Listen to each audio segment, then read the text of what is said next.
Good morning mga kol! Dito kami ngayon sa Aldi Orleans. Yan, first time ko dito mga kol. San In my Francisco. 3 years.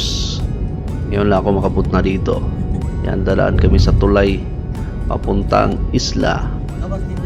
Kung nakapunta kayo sa Davao, yan, parang nasa Davao lang.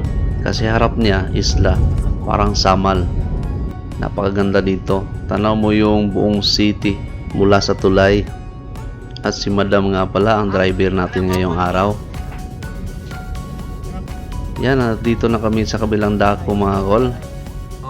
At andito na kami sa Domain Orleans Apple Picking.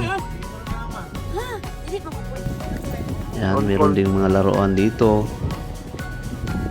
Siguradong mag-i-enjoy yung mga bata. Ito nga pala yung reception nila mga kol.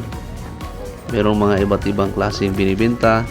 Merong mga strawberries, blueberries, at lahat ng mga berries mga kol. Meron nga sila ditong biri-biri.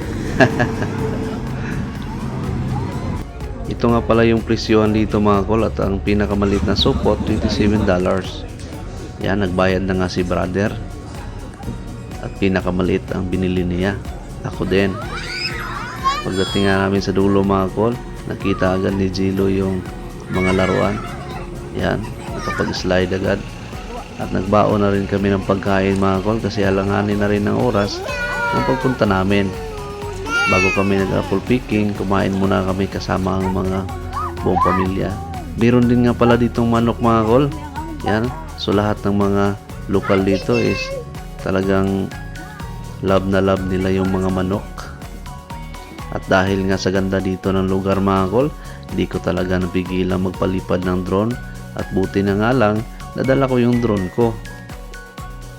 Tingnan nyo yung buong paligid mga kol. Kasi gusto ko talagang kunan yung buong area ng apple. Ayan mga kol. Tingnan nyo.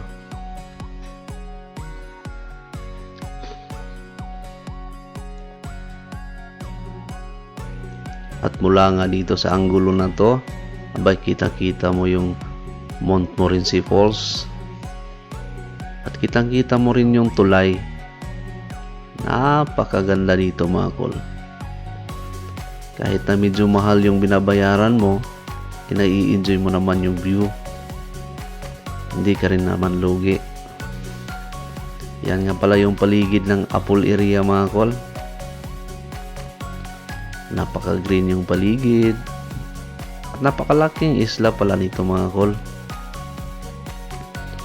Kaharap niyan ay yung Quebec City. At mula din dito sa tulay, makikita mo yung Old City, Quebec.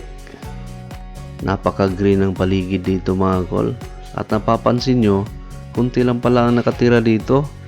Kasi nga, halos ng lugar ay farm. At kunti lang ang residential. At dahil nga sa ganda ng lugar, napasayaw kami ng maybe this time. Ang titigas ng katawan namin. At ayan mga kol, pagkatapos namin sumayaw, nag-apple picking na kami kasi medyo hapon na. At na-enjoy na rin namin yung lugar. It's time to apple picking na.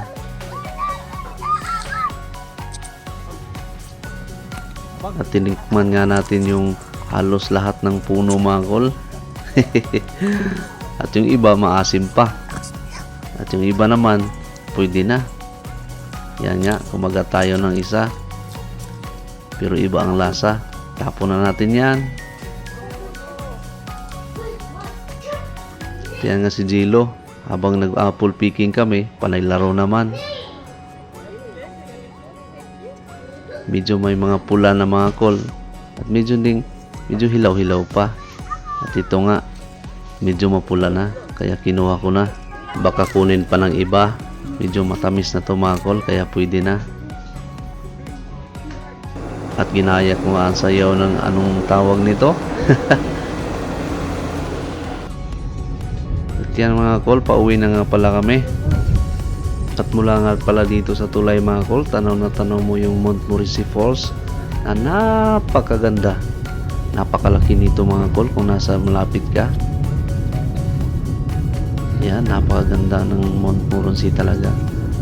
Hanggang dito lang pala tong video na to mga kol. Sa next video ulit. Paalam!